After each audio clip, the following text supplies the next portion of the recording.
Hello, crafty friends. Welcome to my channel, Stamp and Create with Beth.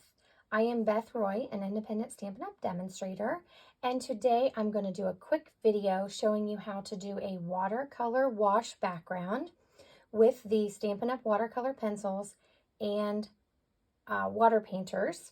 I'm using basic white cardstock. You can also use the Fluid 100 watercolor paper. But today I'm going to show you how to do a watercolor wash on cardstock that you may already have in stock. I'm going to use 3 different blues, Night of Navy, Pacific Point, and Balmy Blue. Our watercolor pencils come in 2 assortments, and between the 2 assortments, assortment 1 and assortment 2, there are 23 watercolor pencils that are colors from the Stampin' Up! Core colors. I'm going to use the water painters today to do this technique. They come in a pack of 3. There's a wide brush tip, so this is great for big backgrounds and other watercolor techniques. There's a medium tip, and then we have a smaller brush tip. So you can see mine are well loved. I use them a lot. The barrel also holds water so that you have water right at hand. So I'm going to also use some paper towels. And I just like to do this to protect my work surface. And I also have a paper towel over here so I can blot my water painter. So I'm going to use the medium size. This is just a quick tip, how to. If you want to see the finished card that I do with this technique, you can click on the link in the description and go to my blog. Also, I will link the products to my Stampin' Up! Store if you'd like to purchase the watercolor pencils or the water painters. So let's get working here.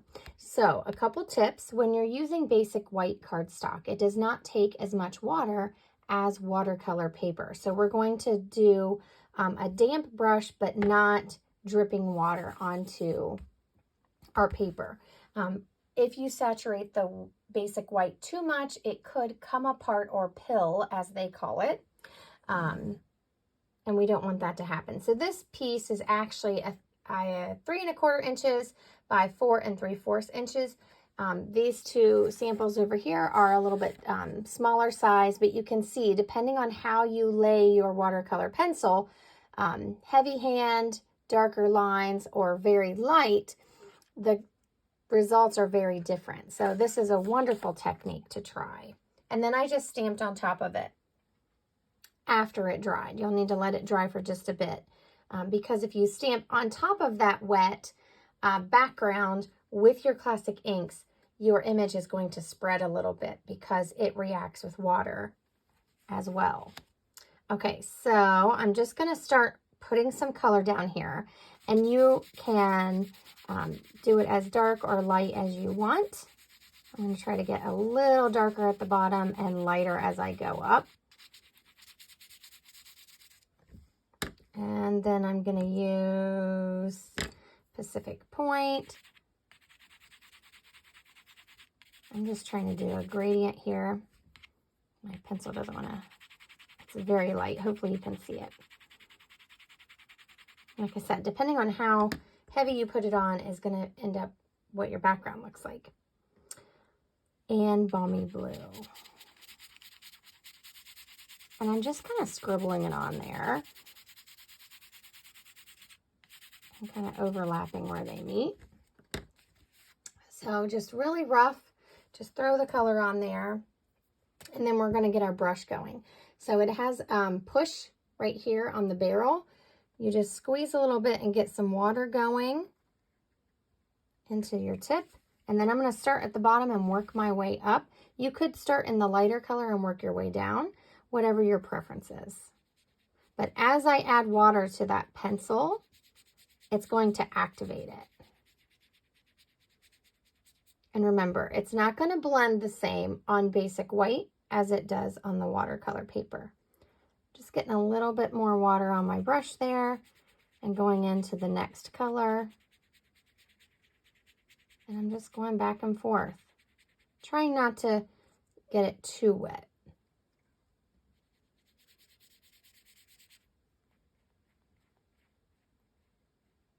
So I'm just pulling that pencil ink or color, lead, whatever it is, around. And then to clean it, if there's any color on the end of your brush, you just squeeze until it's clear. Mine are stained, as I like to use them a ton. And there is our background. So you can see every time you do it, it may turn out a little different, and that's okay. That's the fun of it. I'm going to let that dry, and then I'm going to finish a note card. Like I said, if you'd love to see that card, hop on over to my blog via the link in the description. Please subscribe to my page so that you can see future videos from me. If you need any Stampin' Up! Products, I'd be happy to be your demonstrator. You can go to bethroy.stampinup.net to see all the things Stampin' Up! Offers. Click on Shop Now for my shop, or I'll have a link for the products I used in today's video in the description. Thank you for stopping by, and I hope you give this a try. See you soon.